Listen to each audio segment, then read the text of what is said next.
Now to the worst disaster ever seen on Mount Everest. An avalanche this morning claimed at least a dozen lives. That is the greatest one-day toll recorded on the world's tallest mountain.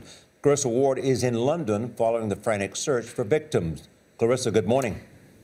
Good morning. It's the beginning of the climbing season at Mount Everest when the weather becomes more favorable. Hundreds of climbers had gathered at the base camp to prepare to scale the 29,000-foot mountain.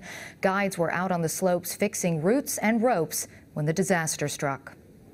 The avalanche hit at about 6:30 this morning local time, one of the busiest times of day on the mountain. With no apparent warning, a wall of snow crashed over the western shoulder of Everest, covering a popular path to the mountain's peak. Nepali officials say rescue workers pulled 12 people from the snow and ice. 3 guides are still missing. Recently, climbing routes have been altered to avoid areas that are more prone to avalanches.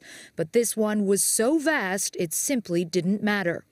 Alan Arnett is an experienced climber who has scaled Everest 4 times. It took out many of the ladders, so this is now trapped over 100 climbers above the collapse, and also no one can climb below it. So basically, Everest has come to a complete stop at this point, and I'm sure many of the teams are reevaluating exactly how they want to move forward. So far, all of the dead are local guides, known as Sherpa.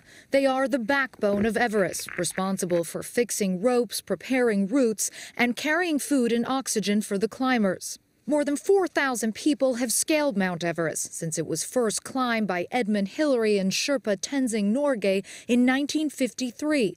Hundreds have died attempting to reach the peak. Many times people say that Everest is a simple mountain, it's an easy mountain now, it's a safe mountain. Well, this shows that Everest is a very, very dangerous mountain. And for anybody, from a Westerner to a Sherpa, they're taking their lives into their hands when they attempt this mountain. There were roughly 340 climbers on different parts of the mountain at the time of the avalanche, including 81 Americans. It's unclear now whether they will be able to continue with their climb. Sharon? All right, thanks, Clarissa.